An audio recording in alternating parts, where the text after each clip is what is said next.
Of course, the day is finally here. The U.S. and China are set to sign a Phase 1 trade deal. It's been a long road, and it did start all the way back in early 2018. Market specialist John Jenkinson joins me here on the desk this morning as we get ready for today's trade. And as we say, it has been a long time coming, John. It has been. One of the other things that Steve Georgie talked about this morning was that aspect of the soybeans and what happens now with this trade deal. 30 today, you've got the signing of this deal, and you're hearing conflicted stories. Will we see the breakdown? Well, there's a lot of hype surrounding the Phase 1 trade deal. It's been a long road, and it started back in 2018. On July 6, 2018, a 25% U.S. tariff went into effect on $34 billion worth of Chinese goods. The Asian nation retaliated with the same. It was the start of the trade war between the two countries. Just 7 weeks later, on August 23rd, the U.S. imposed an additional 25% tariff on $16 billion in Chinese products. China again retaliated. President Trump announced the tentative Phase 1 trade agreement with China on October 11th of 2019. A long road which leads us to January 15th of 2020, the day leaders from both countries plan to make history and sign the deal. When you look at how these numbers break down, and these are in billions of dollars. China, $21.84 billion in some of these agriculture exports. This is all from USDA, by the way, and FAS. But if you look at Canada and Mexico, you can see where those have increased, just like you were mentioning. Well, United States and Chinese officials are signing the Phase 1 trade agreement at the White House. Let's go live now to the nation's capital. Mr. President Trump just getting ready to speak.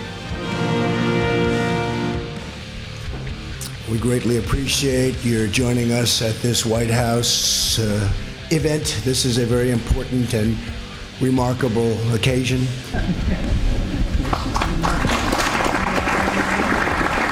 Well, it is official, and of course we will have more details on this historic U.S.-China trade deal coming up in our next half hour. And RFD-TV's Corinne LaRue has more of the details from the nation's capital. Good morning, Janet. Yeah, thank you. Here I have Scott Vanderwall with American Farm Bureau Federation. I'm a little bit of a tongue twister there, but how did this morning go? Well, it was a great morning, and what an honor to be involved in something like this with people from all over the country. But what do you hear on the trading floor? Is the general consensus a bit of surprise at the depth of the sell-off here today in the grain?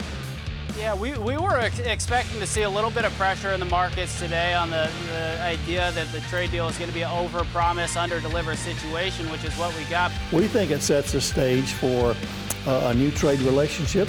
I think it sends a signal to the rest of the world. U.S.-Mexico-Canada agreement could go to the full Senate for a vote this week, something else that we're waiting on. Here's Majority Leader Mitch McConnell's statement to reporters. We are, it looks like, going to be able to process the USMCA here in the Senate this week. That'll be good news for the Senate and for the country, and something I think we have broad bipartisan agreement on.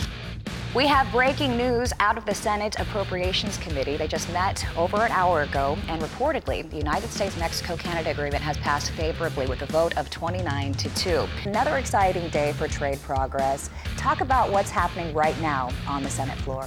As of right now, the Senate has to, they've opened the floor up, brought this vote to the floor. However, they have to clear some of the formal voting and procedures before they can actually bring the bill to a for sure vote. We begin with breaking news.